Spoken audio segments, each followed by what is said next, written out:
how are you doing today? I am doing well, and I got some stuff. I got some stuff in the mail, and I opened it up, and I got it here. I got it here, and I want to show it to you. And we're gonna talk a little bit about it, and I'll tell you what I think.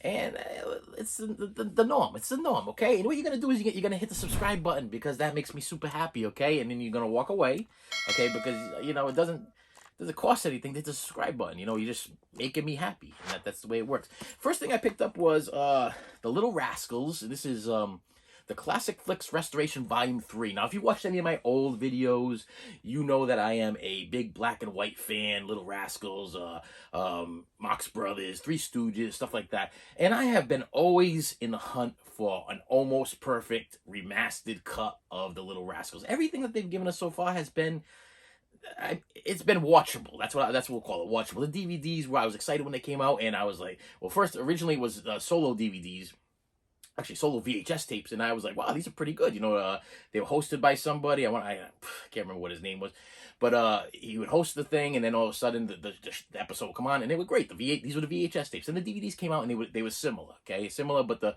supposedly the picture quality was better, but the sound was never right, the picture was never right, and then they came out with this big deluxe box set or whatever, and I was like so excited about that, and I picked it all up. It's supposed to have every single episode, but didn't have every episode because it cut off after a certain time, because they go from the Little Rascals, just the Rascal. Something went wrong, and when Alfalfa gets older, he branches out, and it's like a new series. And so I was super excited to hear that these things were coming out. Now I was on the fence.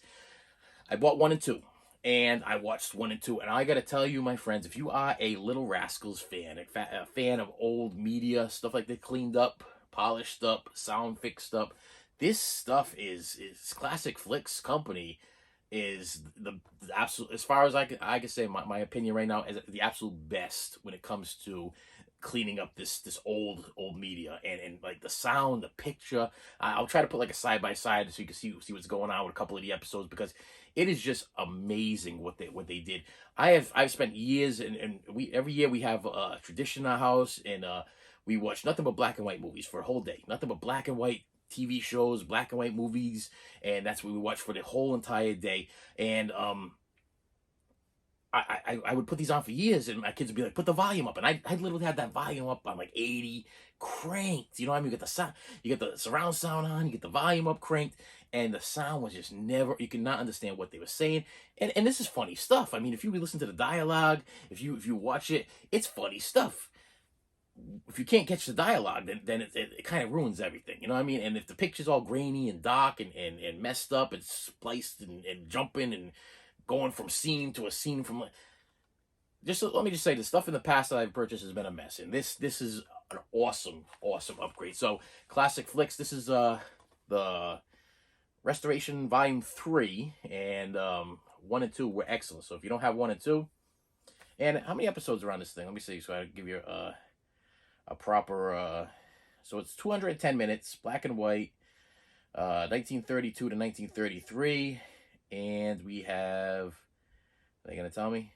Spanky, Alfalfa, contains 11, there's 11 episodes on this. Is it 1 disc or 2 discs? 1 disc, on this 1 disc set. That's the inside right there. Has the list of the 11 episodes, tells you when they were originally air dated. It's cool. I got no complaints with that so far.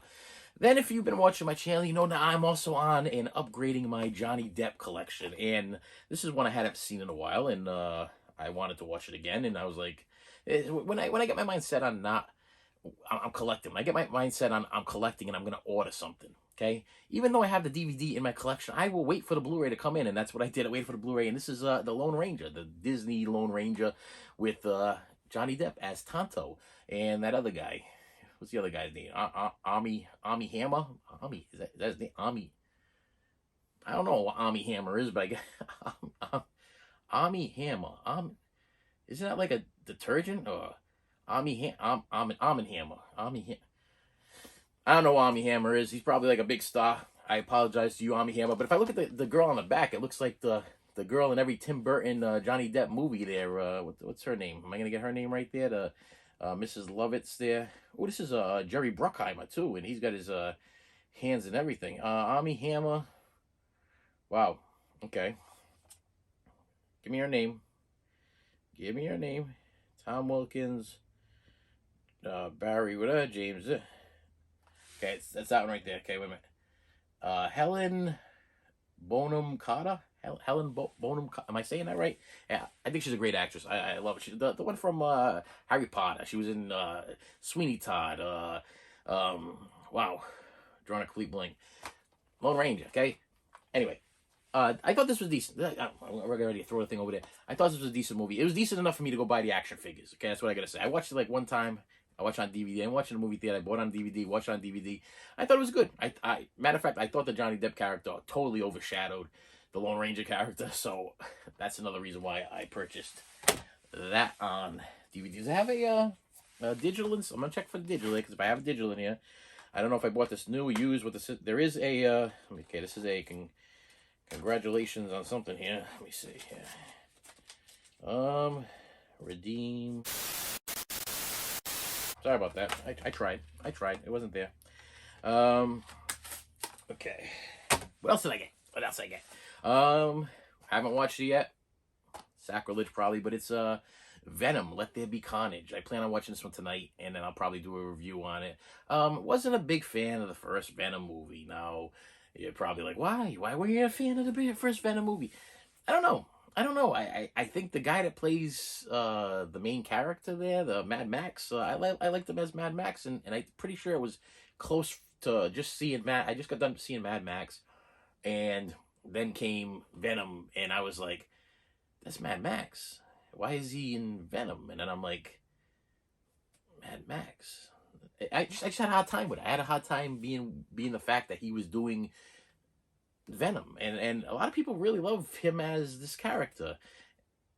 I gotta relive the other one again because I hate to give false not interviews, for false reviews. Okay, so I need to watch the first one again. I hear this one's better than the first one, so maybe that's gonna be a win. I don't know. Digital copy in this thing for you guys. Let me see. No digital copy. Sorry about that. All right, and see if this one says digital copy also here. It doesn't have a digital copy. No Time to Die. New James Bond flick. I got all the other James Bond flicks. I had to get this James Bond flick. I like this James Bond. Daniel Craig, okay? Because I was complaining at one of my other videos that he's the only Bond that they do not put his name as top billing. They don't put Daniel Craig as, it just says James Bond, but then they don't put your name on the poster. I didn't understand that, and to me, I think that this is one of the better Bonds. I put him in the top 3. As far as I go, it will always be Roger Moore, then Sean Connery, then I'm forgetting his name again. Oh, Daniel Craig. Yes, I'm such a big fan. I gotta go look back at it. Yes, that's how it goes with me, because I was not a big Timothy Dalton fan. And the other guy there from Mrs. Doubtfire. Wow. Pierce Bronson. They're good. They're good movies. But to me, they didn't rope me in as much as these movies did. This guy, and especially the Roger Moore, because that's like my era. That's like my age group right there, is the Roger Moore. And what happened was, after the Roger Moore, I was like, I'm gonna go and check out the Sean Connery, and I checked out the Sean Connery. I was like, this guy's cool, and the villains are cool, And then after a while, it seemed like, kind of like as time goes by, it just seemed very repetitious. And then I'm like, okay, well, this Sean Connery is James Bond, and Roger Moore is James Bond. And then when Roger Moore dropped the James Bond, and then all of a sudden it was a new James Bond, I was like, I'm not buying it. I had a hard time. It was kind of like a Doctor Who situation. I'm like, I'm not buying it. My favorite Doctor is this, or my favorite James Bond is this, and I'm not going to the other one. It's kind of like when the Blues Brothers did Blues Brothers 2000. I'm like, there's no John Belushi in that. I'm not watching Blues Brothers 2000. And I must say, to this day, even though I'm a Dan Aykroyd fan, I have not seen Blues Brothers 2000 because I am so insistent on keeping John Belushi's soul at rest that I'm like, I'm not gonna watch a movie that takes him out of the picture, and I don't even know what the movie's about, because I'm so stubborn. But I waited, and then all of a sudden my son reached of age, and this is his age group guy right here. So what happened was, I went Roger Moore, and then I went back to Sean Connery, and I was like, I'm gonna check out the Sean Connerys, and then so we'll lead into the Roger Moore, and then I was like, forget these other guys, and then all of a sudden my son's like, oh, I want to see a James Bond movie. We ended up going to see these things together, and it became like one of those memory moment things there. So I've been sticking on with the whole James Bond, Daniel Craig thing ever since. Whew. I gotta breathe in through nose. Breathe out the mouth. I gotta do something. Breathing's a little off today. Whew. All right, last pickup.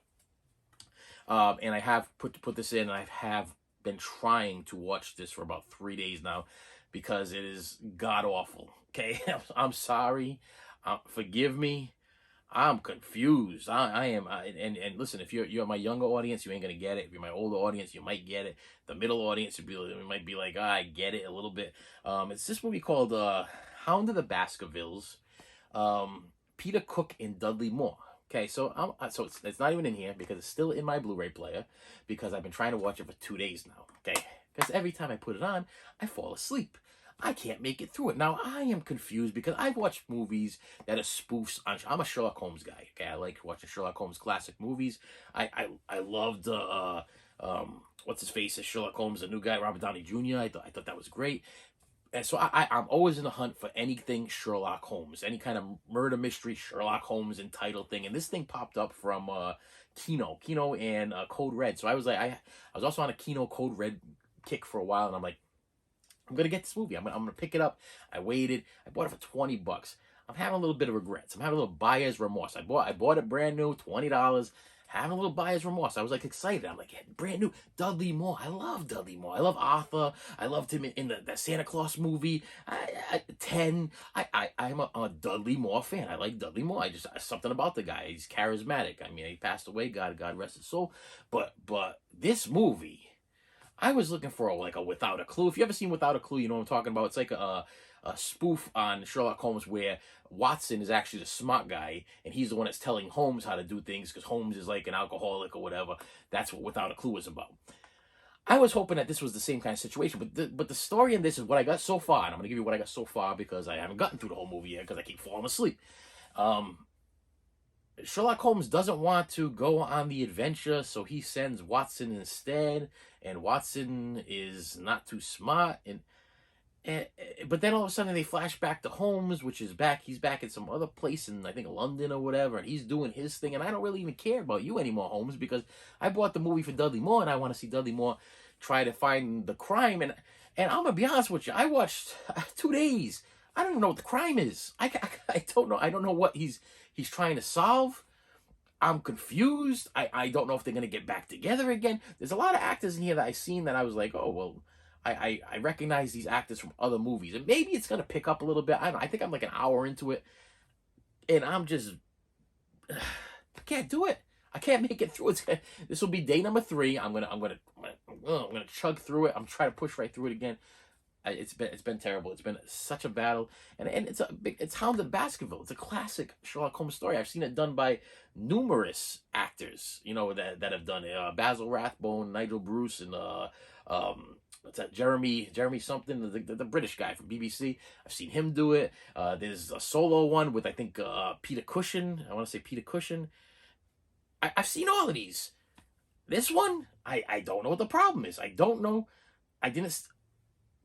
I've yet to see the Hound. Okay, that's where I'm at with that. And with that said, my friends, those are my pickups for today. If you like what you see, please hit the like button and please hit the subscribe button. And I will see you later.